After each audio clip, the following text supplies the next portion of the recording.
The human brain, often referred to as the most intricate organ most known to man, is a testament to the marvel of nature and to many the handiwork of God. This intricate network of neurons and synapses is not just a passive processor but also a dynamic itself and in self, an ever-evolving entity that continues to adapt throughout our lives.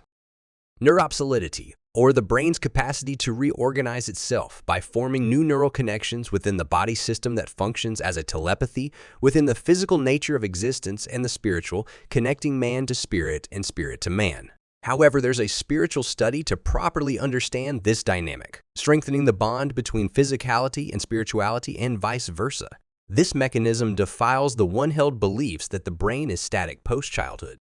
However, this malleability hints an inherent grace, akin to the limitless mercy and adaptability we often associate with God, leading every created being an opportunity for second chance, growth, and redemption. Throughout the ages, many have seen the brain as the main seat of the soul, the frontier of one's consciousness, and the point of connection between our mortal existence and the divine. The government of God influences the response of his timing, hence, if one expects God to show up a certain way, then it's a delineation of pride.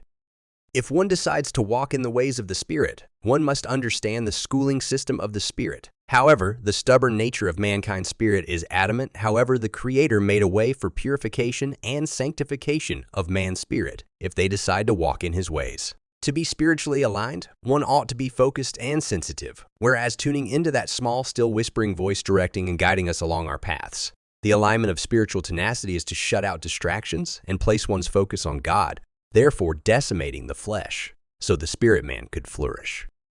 The receptacle is the organ that houses one's spiritual senses. God uses our spiritual senses to register our feedbacks. That is why the Bible urges us to seek God with all of our hearts, minds, as they are the receptacles that houses the spiritual senses. For any man to grow efficiently, he must properly increase the sensitivity of his heart. As it is written in Romans 12:2, "Do not conform to the patterns of this world, but be transformed by the renewal of your minds. Then you will be able to test and approve what the will of God is, his good, pleasing, and perfect will." This phenomena emphasizes that the brain's ever-revolving pathways serves as a conduits for God's messages, voice, and directions. If God in his infinite wisdom created humanity in his image, then our brain's capacity for change and growth might be a reflection of God's own dynamic nature. Our experiences shape and rewire our brains, attuning ourselves closely to God's frequency. Might we also be receiving wisdom and guidance through this divine neural dance? Because I believe that the ancient scripts and texts such as the Bible, Quran, Torah, and Vedas resonates profoundly with themes of metamorphosis, rejuvenation, and the relentless pursuit of wisdom.